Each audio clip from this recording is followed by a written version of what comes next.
So let's talk about comping properties, because that is a very, very, very important part of what we do. And I'm going to make sure that I first go over these things. Normally what I like to do is I like to use the slides. And what happens is that when I use the slides, it minimizes my ability to communicate with everybody. So a lot of this is going to be verbal today.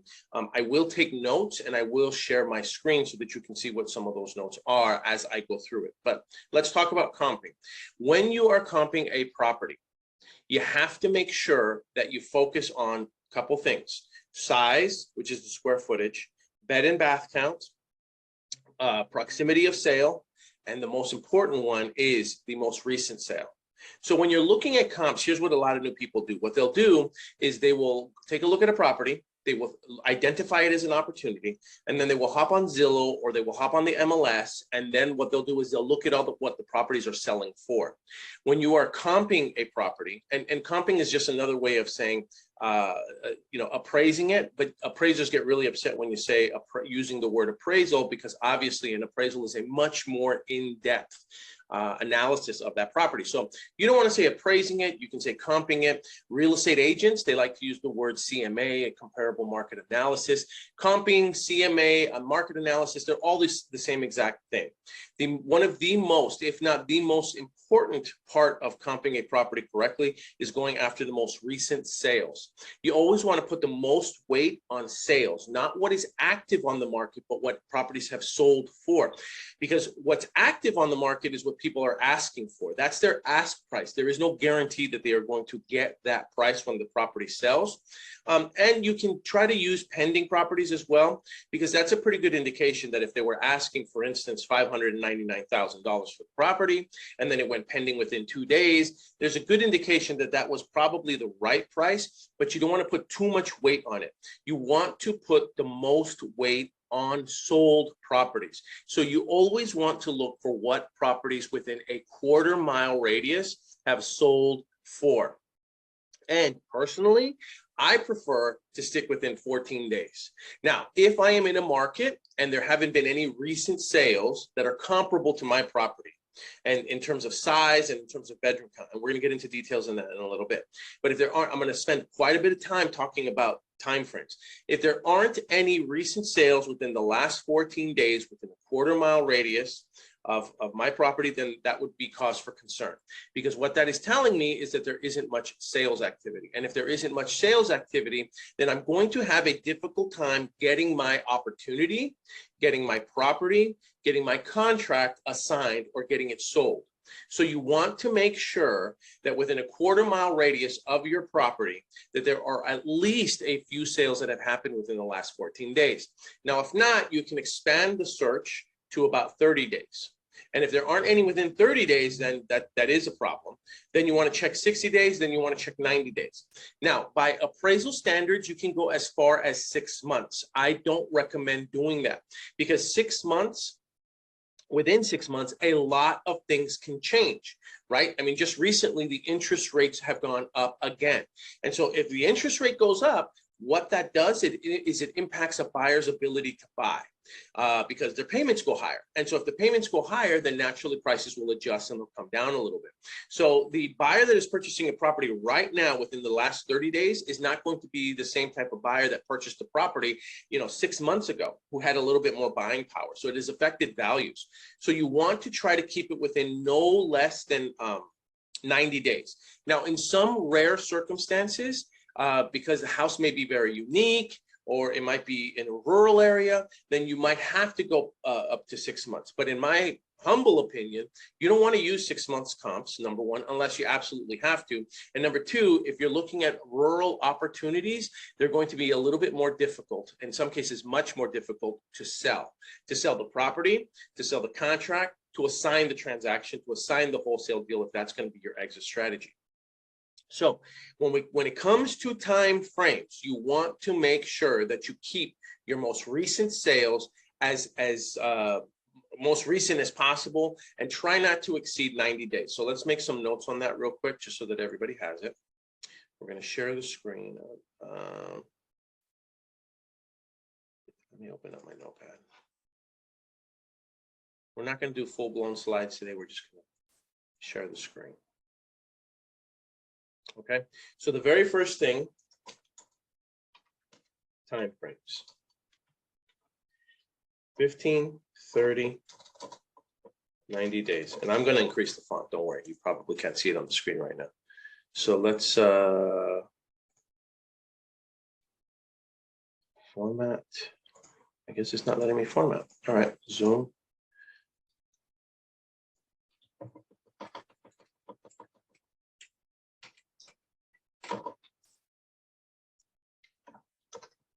Comping, zomping.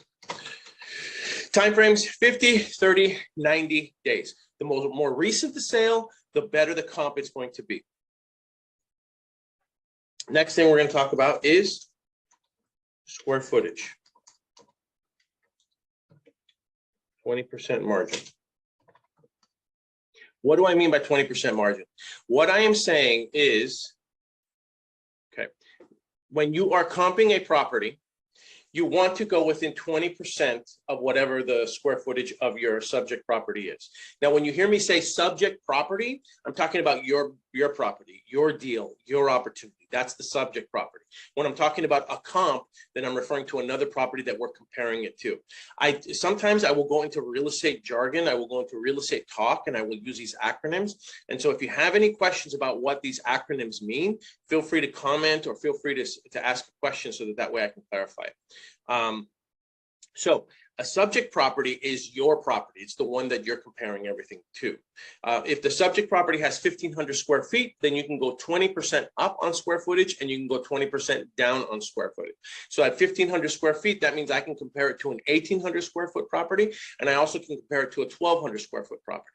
So sometimes people will ask me, well, why would you compare a 1,500 square foot property to a 1,200 square foot property if your property is bigger? Well, the truth is you can make adjustments, right? So if a property is 1,200 square feet, I didn't say all right, so that one doesn't count.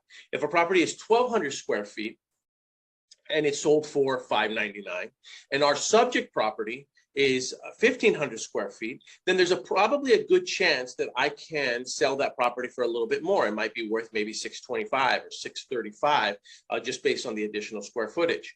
Now, sometimes people want to ask me, well, is there a specific formula that I can use in order to justify that additional 300 square feet if I'm comparing my property to a 1,200 square foot property?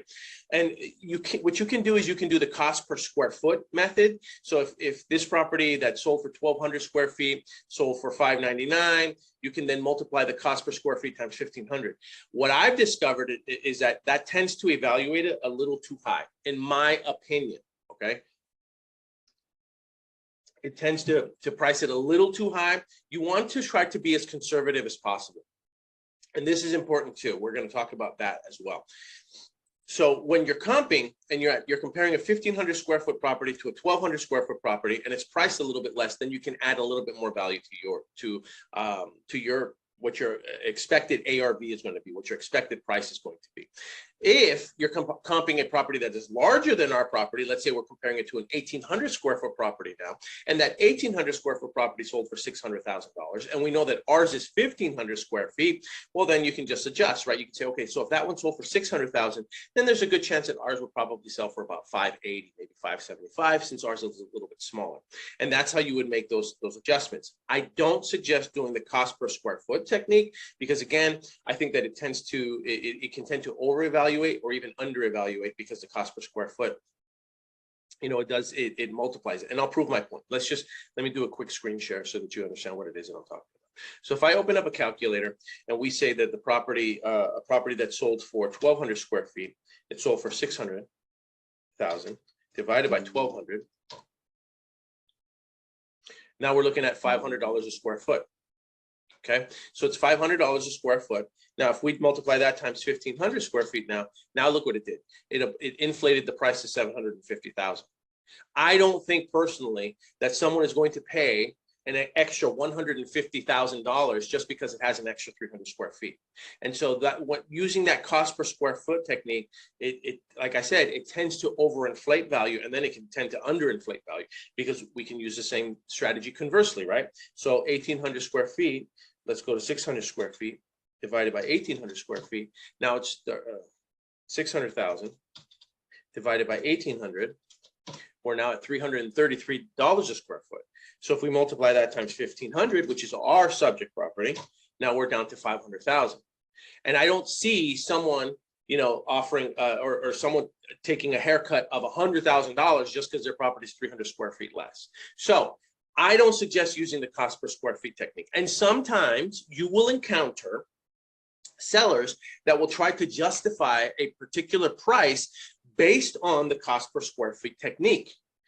I just proved it to you. So they will say, well, that property, that's 1,200 square feet and it sold for $500 a square foot, then my property should be worth $750,000. And it doesn't work that way. The market won't support that. Someone's not going to pay an extra $150,000 just because it has an extra 300 square feet. So I hope that clarifies what we do. So when you make these adjustments, try to be conservative. Be as conservative as possible. I'm looking at comments right now. Will you be able? Yeah, I'm going to do a live one. We're going to do a live one in a little bit. I just want to make sure that everybody understands these certain rules, because what tends to happen is I'll go right into comping. I'll take a property that I'm going to comp, and then eventually I lose everybody because I haven't gone over these rules. So thanks, Yolanda. I appreciate you asking that. I'm going to stop my screen share. And in the meantime, I'm going to check Facebook for comments as well, just to see if there's any comments or any questions about what it is that we're covering right now. 1 second. That also gives me a quick water break.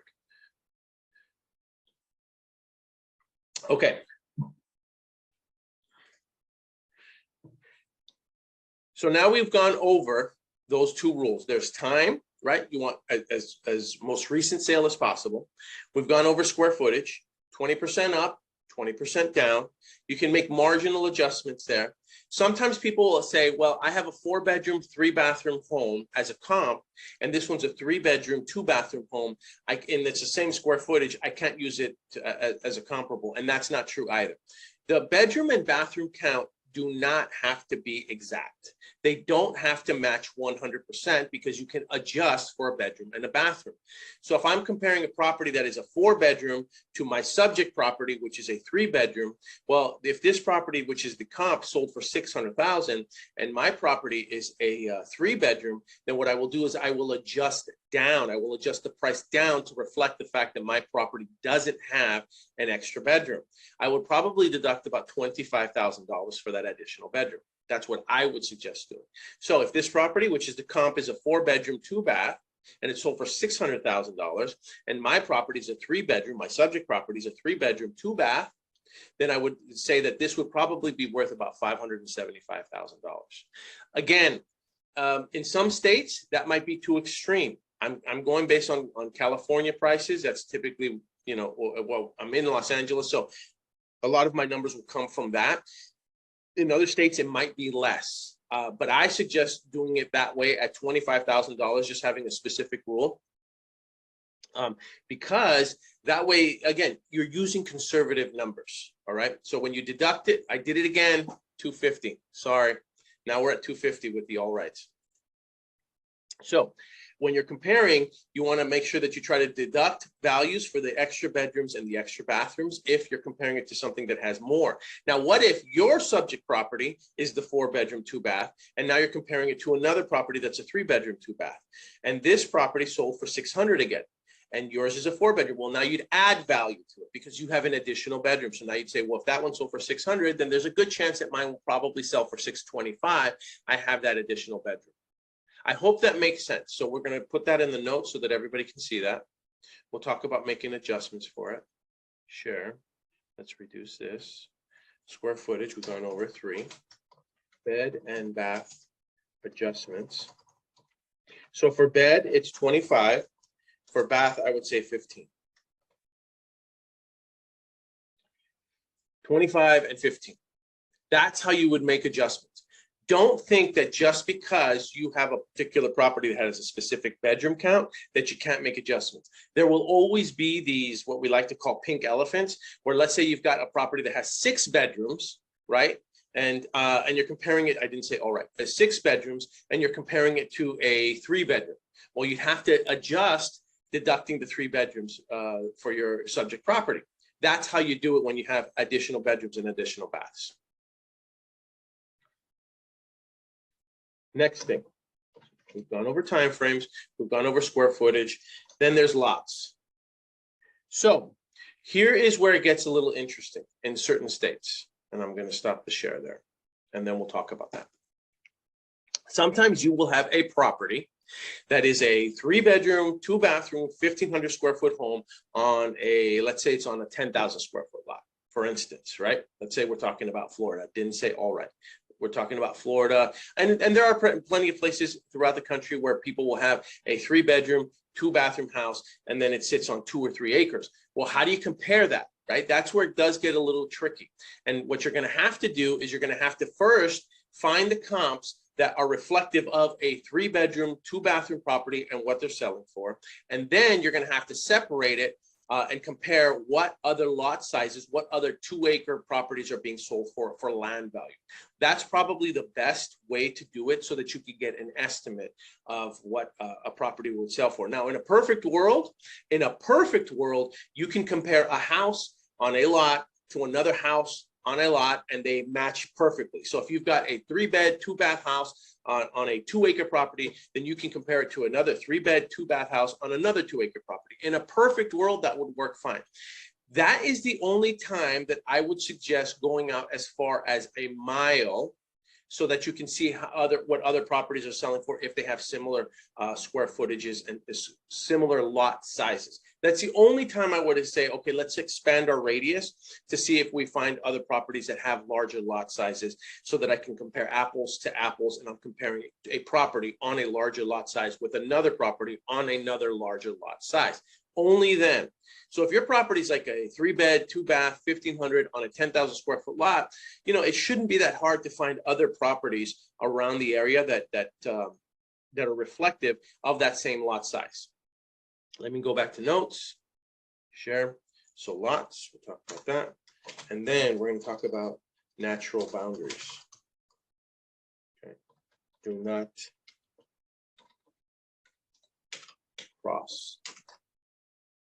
All right, so natural and man-made boundaries. Okay. So when it comes to lots, try to keep the same lot size. If you can't find it, expand boundary to 1 mile. Worst case scenario, you separate house value and land value. I hope that makes sense. I'm going to check the comments real quick. And by the way, I'll create a Google Doc for this. I didn't create slides today, but I'll create a Google Doc. I'll put this on there and I'll share it on the group so that you guys have it. Let me check Facebook real quick just to see if there's any questions about what we're talking about so far. I don't see any. Okay, cool. So let's go over land one more time. When you are comparing a house that has acreages, okay, and you can't find any other property that have acreages on it, that tends to happen, and it definitely happens in other states where you have homes with like sprawling lot sizes. That's not something that's quite as common in my home state, which is California, but in other states you'll have that. You'll have a house and then it'll sit on 2 acres, and then all around it though, everybody else has, you know, 10,000 square foot lot, 15,000 square foot lot, whatever. So what you're going to do then is you're going to comp the house. You're going to compare that house to other houses that are exactly like it. Then what you will do is you'll say, okay, so that house sold for $300,000. Then you're going to go back and you're going to check and see what other 2-acre lots have sold. If you can't find other properties that are on a 2-acre lot, you want to just find out how much it would be for land value. You add the two together and then you come up with an estimate of value. That's how you would do it if you're dealing with a property that doesn't have, lot sizes that are similar to all the other properties around it. Last thing we're going to talk about. When you are comparing residential homes, single family homes, you cannot go beyond a 1 mile radius. So you want to keep everything as tight as possible. You don't want to go beyond a 1 mile radius, and you cannot cross natural or man-made boundaries. So for instance, you don't want to cross any lakes, rivers, streams. You don't want to cross any mountains or hills. You don't want to cross any freeways or highways. You want to try to stay as close as possible to the subject property, and you don't want to go and you don't want to move into different neighborhoods either. That's very, very important, because what some people will do is they will cherry pick, they will find the best comps to support the price that they feel they want to get that property sold for. So that's another mistake that I see a lot of new wholesalers make. What they'll do is they'll come in, they'll look at a property, they'll try to determine the ARV, which is the after repaired value, because they have an opportunity. They want to pitch it to investors, and the investor wants to know how much it's going to be worth once the property is fixed. So what they do is they go in there and they comp the property, and then they find the 3 highest sales, and then they say, well, this is what the property is going to be worth. You don't want to pick the highest sale, and you don't want to pick the lowest sale. Avoid picking the highest and the lowest. And sometimes you will see that there is a variable. There is a property that will be out there, and it will just blow all the other sales out of the water, and it will sell for something that's really, really much higher than everybody else. Don't use the outliers. Okay, stick with the median, stick with the middle stuff, stick with the averages, because once you start picking the ones that sell too high, you could make the mistake of assuming that your property could actually sell for that as well. Investors are going to be more conservative. Investors want to be conservative. Investors are going to look at things from a worst case scenario. They don't want to look at a best case scenario. And if you're presenting best case scenarios to them, number one, they're not going to really pay much attention to it. And number two, it's going to force them to go out there and do their own research, which they're going to do anyway. But it's just going to show that you're cherry picking and you're picking the best comps to try to support your value so that you can try to get the property, the assignment, the contract sold. So when you're doing it, don't pick the highest comp, don't pick the lowest comp, pick the ones that are in the middle. All right, 275. I did it again. How would we know land value? Okay, Yolanda, great question. So let's do this. Let's go straight into comping now. I think I've covered enough. So we're going to share the screen, and we're going to go into Zillow, and we are going to dive right in. Now, for those of you who don't know, we created a tool, a spreadsheet that has all of the Zillow searches here for you. And if you want access to this tool, make sure that you comment below, and I will DM you the link and share this link with you. This spreadsheet has all predetermined Zillow searches that most investors would be searching for. So let's just look up cash. We'll start there. I could do fixer too. So let's do fixer, and let's see if I can find one in, I'll pick Idaho. I don't really work that market, so I want to pick a market that I'm not as familiar with. So we're going to go with Idaho. You just click here, and then you click on the cell, and you copy the cell, and then you paste it in your browser. What it will do is it will open up all of the properties in Idaho that have the word fixer in its description and that are bigger than 1,000 square feet and that are typically 2 bedroom, 1 bath or larger. So these searches are predetermined for you already. It's going to save you some time. I tend to prefer to go into the bigger cities. So I want to stick with Metro. So there's Pocatello. That's a pretty big city. Obviously, Boise, Idaho is pretty big, but as you can tell, I didn't do very well. There's Boise on geography, so I wasn't sure where it was on the map. Now, we're looking at it, and we can take a look at the properties that are fixers. And what I tend to do is I will choose the property that is the newest, and then I will try to go to the oldest and see how long it's been sitting on the market. So this property has been sitting on the market, and it looks like it just reduced its price. And we're going to try to comp this one out to see how well it's comped out. So this property is a 4-bed, 2-bath, 2,300 square feet, and they're asking $450,000 for the property. It's in livable condition. I don't know why it said this remarkable fixer-upper. I mean, it may need a little bit of paint and a little bit of carpet, but overall, this looks like it's in pretty good shape, and it looks like it's in rentable condition for an investor who wanted to purchase it. It definitely looks livable for someone that wants to live in the property. So anyway, let's take a look at this one. Let's try to comp it. So the first thing that I do is I will come into Zillow, and I'm teaching you how to do this for free. This is free. This is the free strategy on how to comp. I take a look at the map. I want to see where it's at. Now, earlier I said, did you hear my voice crack? I said you cannot cross boundaries. So in this case, you don't cross this freeway and you don't cross this highway, this river. Okay, you're not going to cross this. So the best comps are going to be in this region. This is the best comps that I've got. I don't want to pick comps that are out here. I want recent sales that are within here, and I don't want comps down here as well. I'm not sure what that is, or if that's an airport. Yeah, it's an airport. So it's right near the airport. That also might be another reason it may not be selling, but let's do this. Then I open up another window. I just copy the same HTML browser. I open it up, then I close this. Now, here's the airport. Remember, what did I say? I said that my pocket is in here. This is where I want to be. This is my little slice of heaven, as I like to call it. I don't want to look at the for sales. I want to see what has sold. So I click on the sold. I click apply. Then I am going to go to, well, let's just reset all filters just for a second. Let's start all over. I only want sold. I'm going to go to home type. I want to deselect all. I'm going to pick houses. Then what I'm going to do is I'm going to go to more. And the square footage, I think, was 2228. Remember, 20% up, 20% down. So 457. So I can go as low as about 1,800 and as high as 2,700 or 2,800.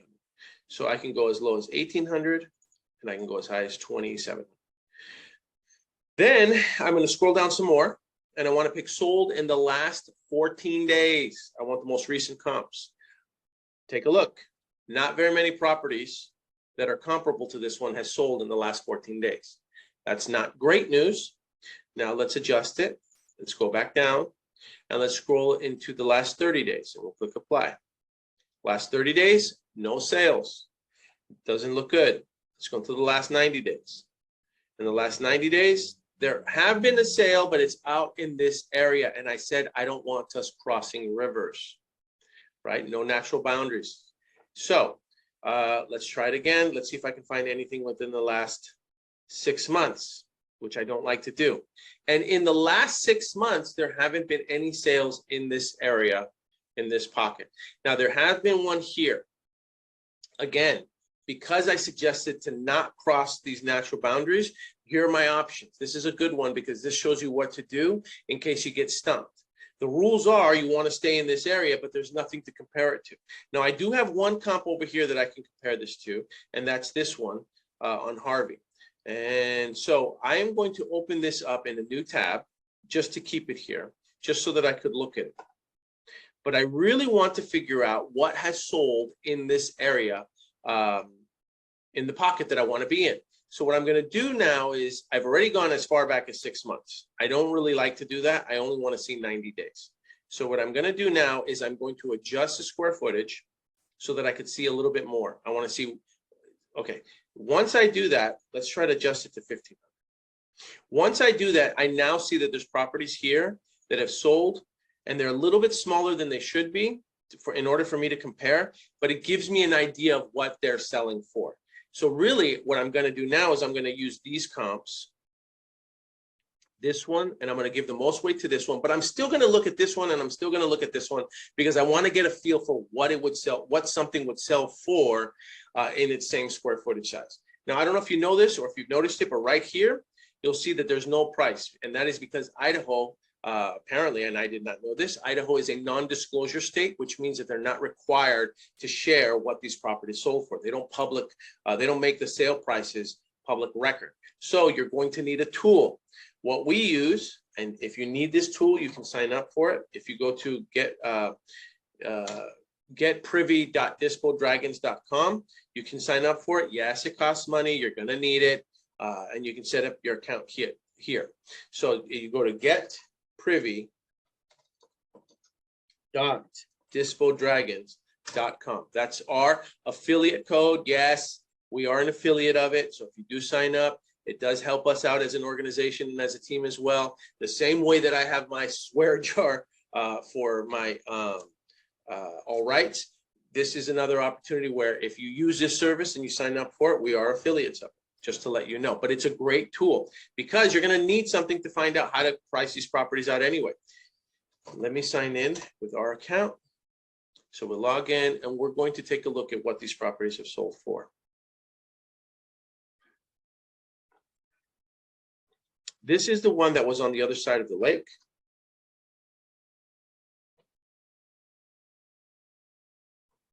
This one sold for $390,000.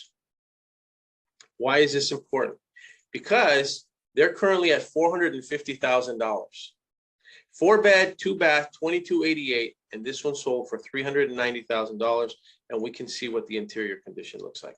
So the reason that it's in good shape, it's in good condition. It's not up to 2023 standards, but it's still very livable and it's still very nice. So in my opinion, it is a good comparable property. It looks in a very similar condition. The only thing that I would do to this property is I would probably paint the walls white so they could look brighter, but that's just my personal preference. I think that would help the property sell a little bit more. These photos tend to make it look a little bit darker, and this one, just because of the walls, makes it look a little bit brighter, but it still looks like it's in very similar condition. Anyway, this property sold for $390,000, and it's a 5-bed, 2-bath. Ours is a 4-bed, 2-bath. So because this has an extra bedroom, I would actually have to bring the price down. I would deduct $25,000 for that extra bedroom, bringing this property now down to about $365,000 because it sold for $390,000. So really, this one, and it might be a little overpriced in my opinion. Let's take a look at another property. Let's look at this one on the other side of the lake as well.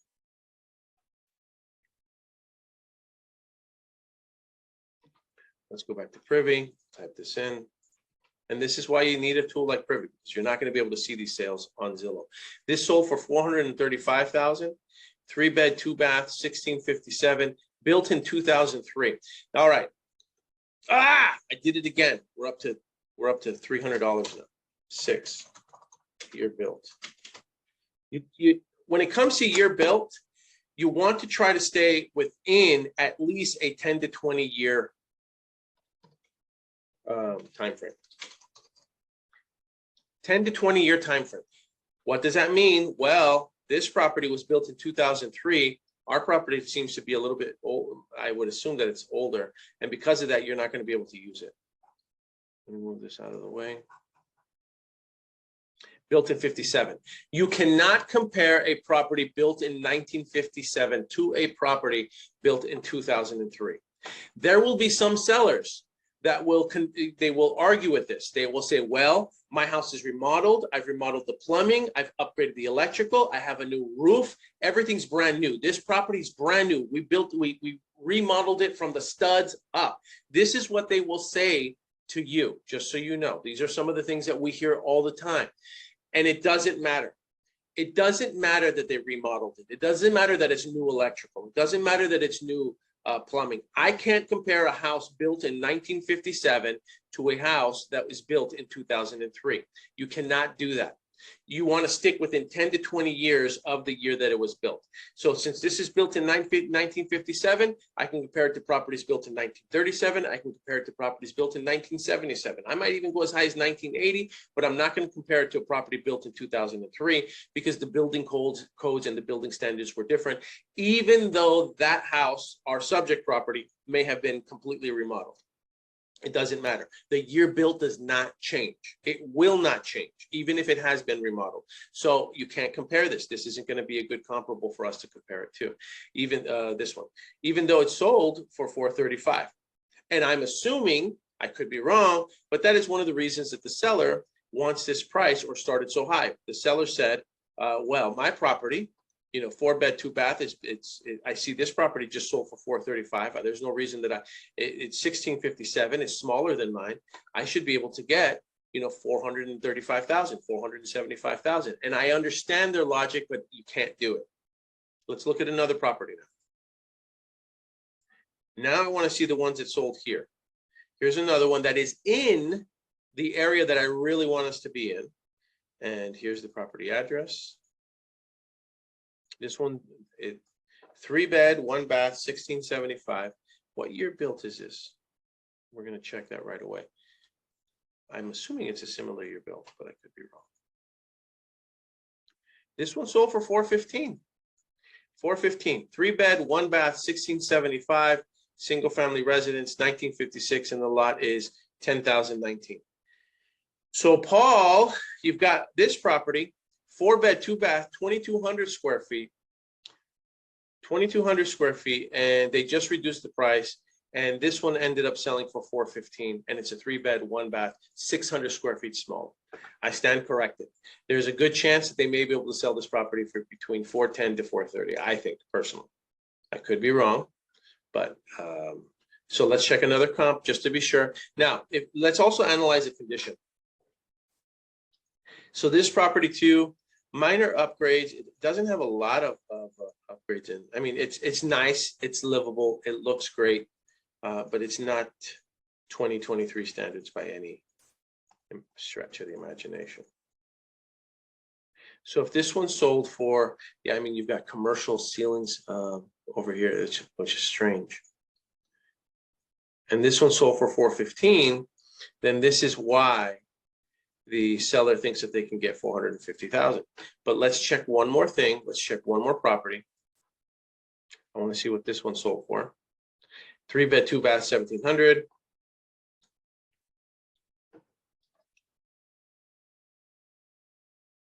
And this is how you comp. This is what you're doing.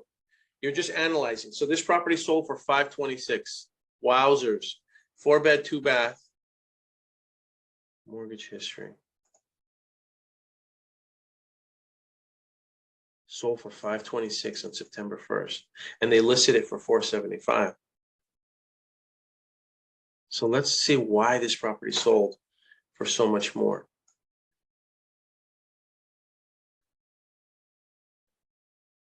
Again, very, very livable.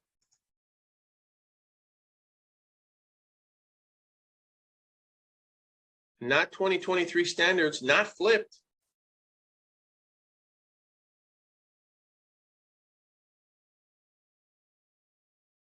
You got the old shower kits, the beige ones. That's crazy. So that sold for 526, and it's smaller. There has to be something about this property that is not showing up in the pictures that I'm not getting, because this looks like it should have sold already, even if at 475. So I'm not understanding why. I love it when I get stumped. 75 days on Zillow and it still hasn't sold. That's interesting. You've got all these other properties around it that have sold. And I think it might be priced right.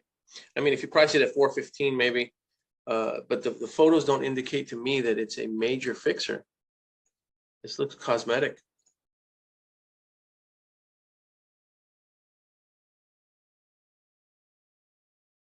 I'm gonna check the lot size just for one.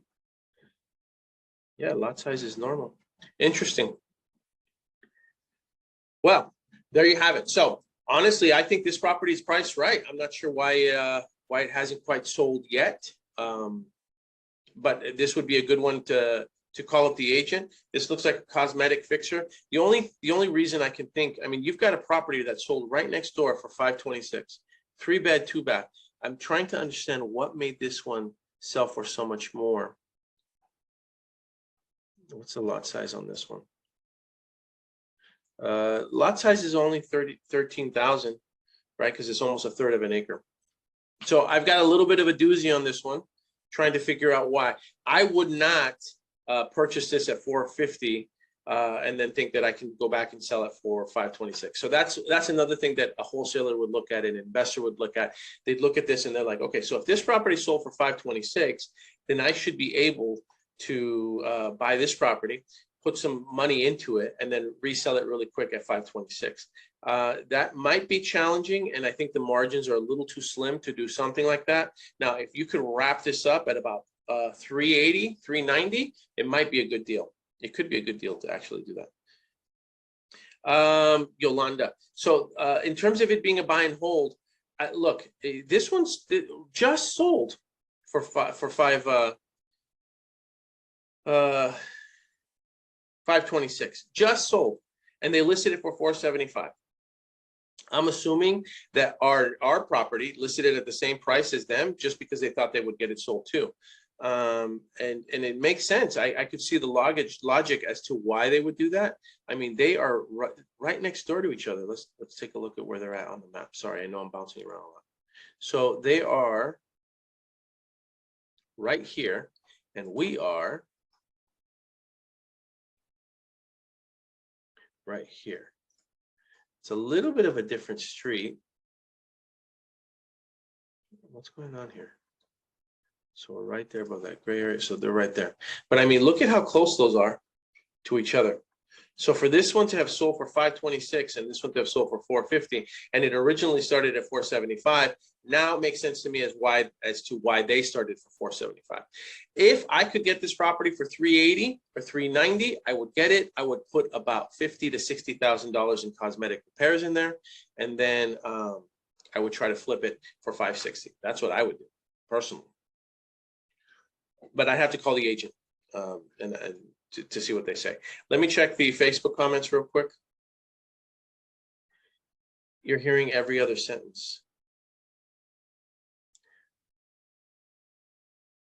I am sorry, Yana. I'm not sure if it's me or if it's my internet.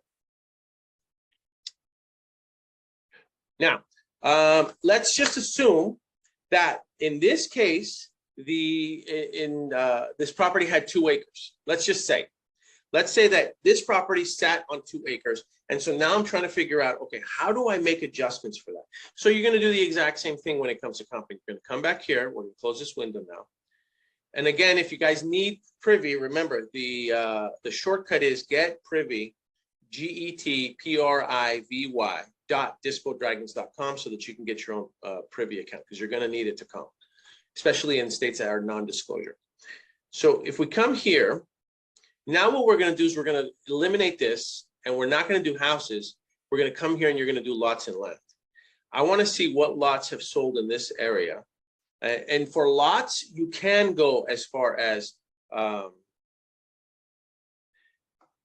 6 months. So we're going to reset all the filters again. When you're using Zillow, you're going to reset filters quite a bit, just so that you know. These are all the lots that have sold within this pocket in the last, I don't know, last few years. So let's see the ones that have sold in the last 6 months. And in the last 6 months, you've had some lots that have sold here, which is cool.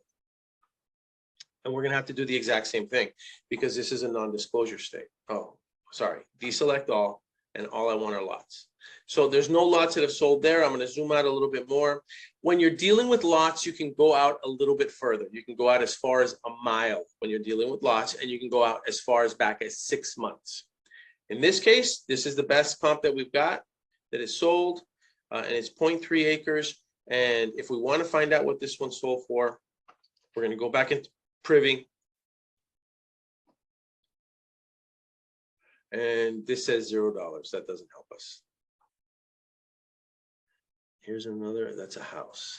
So I'm not sure if Privy is going to be able to give us the price for lots on in non-disclosure.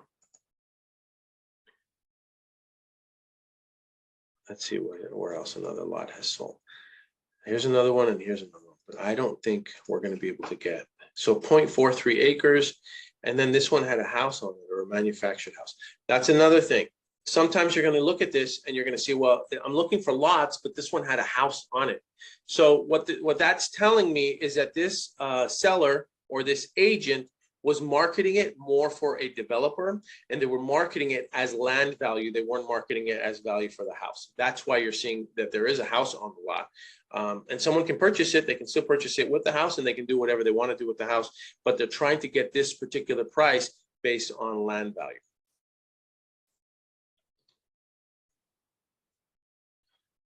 This became a little trickier just because, like I said, I'm doing this in a non-disclosure state. Here is another example of one. This has a house on it, but for whatever reason, they're trying to sell it for land value.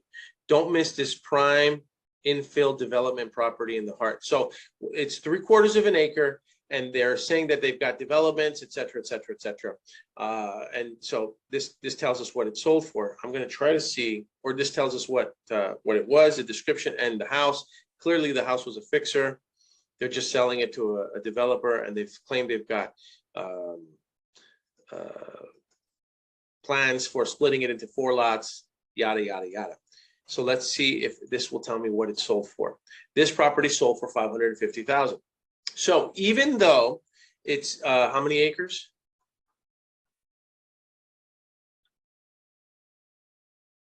Sorry, I know I'm bouncing around a lot. Home details. Where's the lot?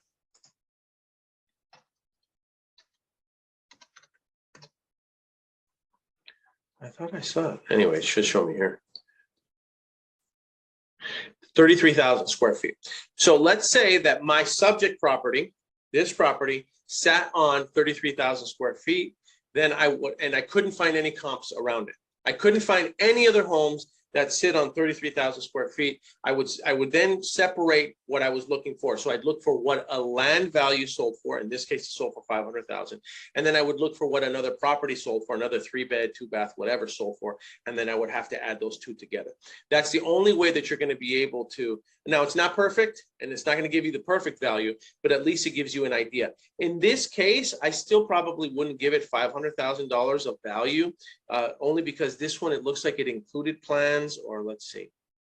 The city previously approved a split, could potentially split into 8, split now, or the 2-bedroom house could be cleaned up and rented out. So they already had done some legwork on this lot to sell it to developers. So I wouldn't say I would give it the full 550, but it gives me an idea. And that is what you have to do when you're comparing a house that is on a lot that is not comparable to any other properties that sit on the same size lot. I hope that helps. I'm going to check for questions real quick to see what people have. PropStream is good. You're right. I do like PropStream. Okay. So we are 9:53. Just to recap real quick. Time frames. Very, very important. Stick to finding comps within 15, 30, 90 days. Don't go as far as 6 months unless you absolutely have to. Square footage, 20% margin. You can go 20% up. You can go 20% down. Bed and bathroom adjustments. You don't have to compare properties that are apples to apples. In other words, you don't have to compare only 3-bedroom, 2 baths to only 3-bedroom, 2 baths. You don't have to do that. You can make adjustments. So you can compare a 3-bedroom, 2 bath to a 2-bedroom, 1 bath if you absolutely have to. It's a better practice to try to find the exact counts that match. But if you can't, then you make adjustments. Lot size, try to keep the lot size the same lot size. Expand the boundaries if you absolutely have to. In other words, if you've got a rare property, a house that sits on like 2 acres, then in that case, I would expand the boundaries to about 1 mile to see if I can find any other houses that are in similar size that sit on 2-acre lots. Or I could expand the time frame. I can go as far back as 6 months if I absolutely have to, but I don't want to. Separate the house and separate the land value as a last resort. As a last resort, you want to do that because, again, the values come in a little bit wonky and they're just pure estimates. How many comps minimum would you recommend? Great question. You need 3 sold and 3 active or pending. The most weight should always be placed on the sales comps, not on the active comps, always on the sales comps. Number 8, don't use highest or lowest comp. You don't want to place as much value on that at all, okay? Do not cross natural or man-made boundaries. We've gone over that unless you absolutely have to. Sorry, I got itch today, weird itches on my nose. Year built, keep it within 10 to 20 years of the year built. Don't ever use new construction if you're looking at an older home. Ever. It doesn't matter if the seller tells you, I've remodeled the house and everything's brand new and it's 2023 meter, 2023 plumbing. It doesn't matter. You use the year built within 10 to 20 range. 3 sold and 3 active and pending. And like I said, don't use the highest or lowest comps. And lastly, don't cherry pick. Don't cherry pick the best comps. You want to make sure that you pick the ones that are the most conservative. Try to be as conservative as possible. It'll save you headaches if you comp conservatively. So if you comp a property and you say, okay, this property is probably worth about $390, and then the investor goes and the investor comps the property and the investor finds out the property might be worth as high as $420, then they're going to be chomping at the bit to get this opportunity. Right? Whereas most wholesalers, most investors, most people that are looking to assign a contract, what they'll do is they'll overinflate the numbers. They'll comp it way too high. The investor does their numbers and they're like, this isn't comped right. And then it just discourages them from working with you because now they don't trust your numbers and they don't trust your values and they don't trust your instincts. So I hope that helps. I'm checking Facebook real quick. Sorry about the choppiness. I'm not sure what was going on. I think I answered everybody's questions, and I hope that this helped you out with comping. Comping is a very, very important part of our business. You have to know how to comp a property so that you can successfully demonstrate to an investor how much a property is going to be worth once it is fixed. And you need to know how much a property is worth, when you're purchasing it. So you're gonna be doing a few different things. You're gonna be comping it, looking at it through the eyes of the investor once it's flipped, and then you're gonna be looking at it through the eyes of the investor once on the acquisition side. So it's very important that you learn how to comp, you practice comping, and you're always conservative with your values on the ARV side. Now, in terms of repairs, that's something else. It's another training. Today, really all I was doing was just going over the rules of comping. We didn't go into the formulas of like how to make an offer. We didn't go into the formula of like our repairs. We didn't do any of that today. Today, I just wanted to focus on the rules of comping so that you understand the rules and you can follow them. It's 9:57. Unless I see any additional comments or questions, I am going to call it a day. So Malika, Yana, I'll make sure that I get you guys that spreadsheet so that you can use it for the Zillow searches as well. Anybody else who wants that, remember what we did was I had my assistant create a spreadsheet for every state that has certain keywords on there. And what it does is these are predetermined searches so that all I have to do is click on a cell or copy and paste a cell, open it up in a new window, and then it will show me all the properties that have specific keywords in there: fixer, cash, TLC, investor, something along those lines in those cities. And then you just open the cell, it shows you all of them through Zillow, and then happy hunting, okay? 9:58. Thank you for participating. I hope this is of value. If you did see some value in this video and in this training, please comment below or give me a quick thumbs up.